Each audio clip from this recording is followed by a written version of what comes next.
ওনাকে দেখাইতে পারি যে দেখেন বাবা, ওনাকে বাবা বলে ডাকতাম আদর করে, যাই হোক এটা উনি আমাকে ডাকটা দিছে।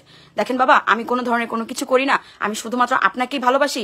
আপনাকে প্রমাণ করানোর জন্য আমি আমার প্রত্যেকটা স্টেপ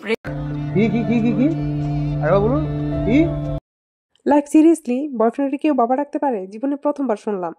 সারা জীবন শুনে আসছি বয়ফ্রেন্ডের বাবু, সোনা, জান, কলিজা এসে বলে ডাকে। আসলে এই লোক যে ওরে বাবা বলে ডাকতে বলছে এজন্যই বলছে, কারণ এই লোক যদি সঠিক সময়ে বিয়ে করতো তাহলে ওর মতো একটা মেয়ে থাকতো। এই লোকের এজন্যই একটা বউ আছে এবং 2টা মেয়ে আছে অলরেডি।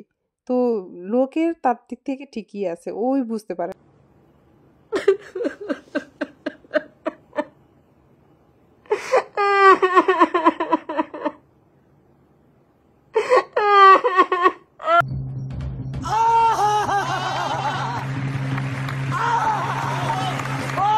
আপনারা নিশ্চয়ই ওর কান্নাকাটি দেখতেছেন, আর আমি দেখতেছি ওর হাতের নেল।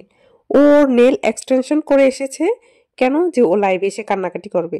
নেলসগুলো কিন্তু খুবই সুন্দর, আর্টিফিশিয়াল নেলস, একদম কালারটাও খুব ভালো।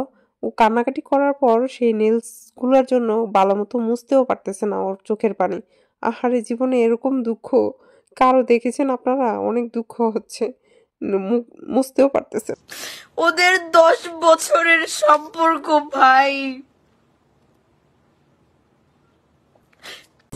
খুব কষ্ট যে বলো শোনা গো আমার। আচ্ছা, এমন একটা বুইড়া বেটায় তোর কাছে এসে সিঙ্গেল দাবি করছে, তুই কেন বিশ্বাস করছিলি বইন? তুই তো, তোরে ইনস্টাগ্রামে ঢুকতে দেয় নাই, তার একটা কোনো ছবি পোস্ট করতে দেয় নাই, তার সাথে কোনো ভিডিও পোস্ট করতে দেয় নাই। সে নাকি আবার রাত্রের 11টা বাজে যাইতো জুতার কোম্পানি, কোন জুতার কোম্পানি রাতের 11টা বাজে খোলে ভাই? তুই কেন বিশ্বাস করছিলি? হ্যাঁ ও married, and not only married, and ওর 2টা বাচ্চাও আছে। এই 2টা বছরে আমি এগুলোর কিচ্ছু জানতে পারি নাই।